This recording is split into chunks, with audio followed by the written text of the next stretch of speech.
What's happening, guys? Honky Kong here. Welcome back to my channel. Today is March 1st. Thank you for watching this video. And today I want to discuss primarily the Russian military involvement into the crisis in the Ukraine. Okay, I want to talk about what happened in Ukraine, but primarily what I want to focus on is the Russians sending their military over there in the aftermath of the protests. Okay, so a little history here real quick. Ukraine's been its own independent country since the early 90s. They signed their own constitution after the wall fell and all that. And, they were independent, as independent from Russia as they could be, sharing a border and a long history and culture. Recently, however, Ukraine has been rocked by massive, very extremely violent protests, okay? Their citizens were fed up with what they considered to be, and it looks like they were right, a very crooked government led by Viktor Yankovich, okay? I don't know, President Yankovich. I don't know if I'm saying this dickhead's last name right. I really don't give a shit. Fuck this guy. In his $75 million mansion and billions in the bank and all that other shit. The guy's a real piece of crap. So these protesters clashed with government forces. A lot of protesters were killed. They were gunned down. You know, they're out there protesting with basically sticks and stones and Molotov cocktails. They had fucking plastic, plastic riot shields and motorcycle helmets, and they're getting fucking gunned down left and right. You can go on YouTube or LiveLeak, and there's all types of videos of these, very violent protests. They're very graphic. You see a lot of people get took the fuck out. You know, snipers they were not playing over there. They're taking people down. However, the protesters were successful though. They created enough ruckus and raised enough hell to where President Yankovich actually left office. So he took off somewhere, packed up whatever fucking, gold and jewels he could cram into one of his fucking helicopters and fled with, I guess, him and his family. And they're somewhere in Ukraine right now. I believe they're still in Ukraine. In hiding, or they're in in an area where they have a lot of supporters still, okay? But he is out of office, and the people now, since he's out of office, the protesters want him back so they can try him for all the deaths of their comrades during the unrest while he was ousted. Okay, so right now, basically, that alone, Ukraine is in a lot of flux. There's a power vacuum. The government, I don't know how the government's functioning without its president. I don't know the ins and outs of who went with the president and who didn't. I would imagine there's been a lot of flux at the top of the Ukrainian government right now, okay? Because he is in hiding. So now, this brings us to, why is Russia getting involved? Well, Russia's getting involved because the southernmost part of the Ukraine is home to the Crimean Peninsula. The Crimea is an autonomous state of Ukraine, okay? This is where it gets a little confusing. Crimea is an autonomous state of Ukraine that is 60 to 70% Russian, okay? So they have a lot of sympathies to Russia. Even though Crimea is more closely allied, I suppose, with the Ukraine than it is with Russia, there's a lot of ethnic Russians in Crimea.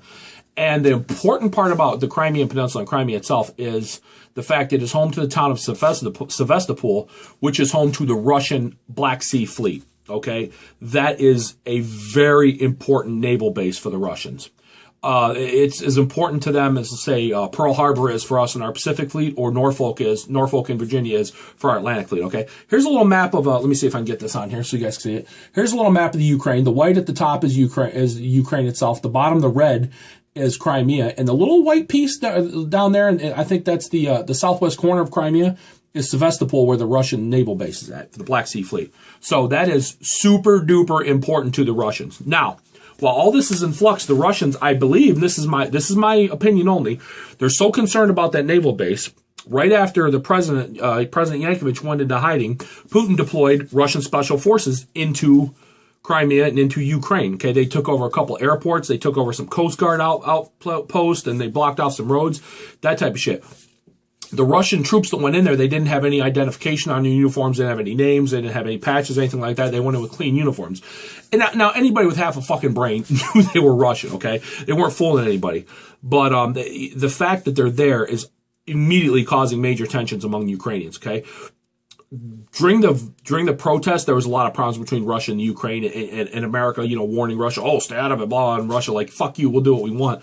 There was a lot of back and forth. But now that the protests are pretty much over, the Russians have actually sent troops in. And just today, the Russian President, Vladimir Putin, got permission from his government, his subordinates, to further deploy Russian military forces large-scale deployments of military forces into the Ukraine and Crimea. Now, the Russians really haven't said why they want to do it, but that puts the rest of the world in kind of a precarious situation because the Ukraine is pissed off that the Russian forces are there. They're calling them they're saying it's a Russian invasion. All right, the UN, is hyping up their rhetoric.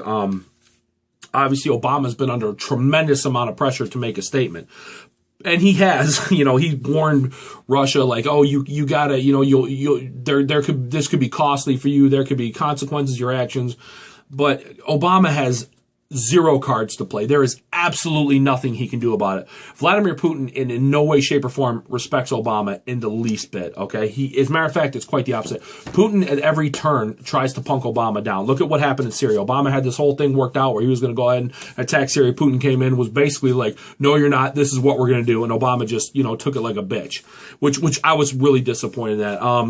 With the Iranian nuclear program, Obama did not take a hard line with the Iranians. He bent over and signed the thing because there are Russian nuclear scientists over there helping the Iranians develop this fucking the Iranian nuclear program.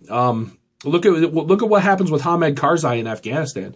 I mean, Obama just has no clout in the international community. And I'm not doing this to make this to intentionally take shots at him, but I call it like I see it. Obama has a very serious crisis with his respect level overseas. I mean, he's got none. He told Hamid Karzai, the president of Afghanistan, do not release these Taliban prisoners. Next day, he let 70 of them go free. I mean, it's just he has no respect. The Russians respect force and the threat of force. Okay, Obama will not threaten them with force. He's not Ronald Reagan. Russians were terrified of Ronald Reagan because they thought he was crazy. They thought he was crazy enough to launch a nuclear Armageddon, so they would not fuck with Ronald Reagan.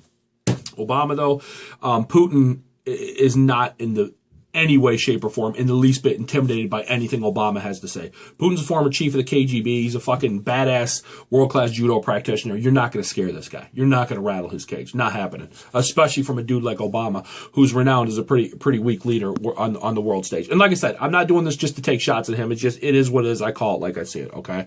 So right now, actually, in this whole situation regarding the protest and talking about, the UN making statements against the Russians and everything, it's a tough situation because Putin holds all the cards. There are like 7 or 8 oil pipelines that run through the Ukraine to the European Union that that Putin could shut off at any time and choke the EU out of their oil, which would be obviously a disaster for the EU.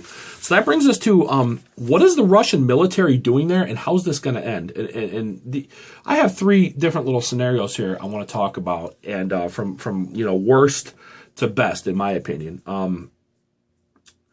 My opinion of why the Russian military is there, I hope they're there just to be a calming influence to stabilize the region, to protect their interest in the naval base. And then once everything gets stabilized, once Ukraine gets a functioning government again, Russia goes the fuck home and that's over with.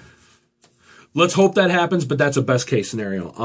The 3 things I think could happen, the worst possible thing would be Ukraine forcefully tries to remove the Russian military with their own military, and a shooting war between Ukraine and Russia happens, and that would end very badly for the Ukraine. Okay, there would be a lot of deaths, and Russia would roll over them. Now, I don't see that happening. I really don't. The second thing, and this could be pretty crazy too. What if Crimea itself decided to it wanted to annex itself back to Russia and become a part of Russia again, or if they annexed, whether it was through threats by the Russians, coercion by the Russians, or just the people in Crimea who we already know there's a Russian majority. What if they just wanted to become part of Russia again and Crimea annex itself? What would happen between Crimea and the Ukraine? I don't know. It's really crazy to think about. So that's the second thing I could see happening. Then Russia would get its naval base, because right now I believe they lease the naval base from either the Ukraine or Crimea. I don't know. I do know they lease that base, which is the whole reason they're there, in my opinion. And I think they have it on lease to like 2040 or something like that. So it would probably make a lot of sense if they could get Crimea to come back and be part of Russia again. They wouldn't have to worry about leasing one of their most important naval bases. And the third thing, and what I said earlier, I really hope happens. I hope Russia's just there to kind of be a stabilizing force, and they're just there to ensure the continuity of governments and everything keeps functioning while new leadership is put in place. And once it's all hammered out, everybody goes home and Ukraine can go upon its happy way. So I don't know what's going to happen. It seems like new information's coming out almost by the hour. Now, I'm really interested to see what happens after today, after Putin announced that he had authorization to deploy additional Russian military forces on top of the ones already there into the Ukraine, into the Crimean Peninsula. So we'll wait and see what happens. This is a very tense situation, very interesting though. So that's all I got. Any questions or comments and any opinions you guys have on it, please leave them in the comments down below. I'm going to catch you guys next time. Everybody be safe. Peace.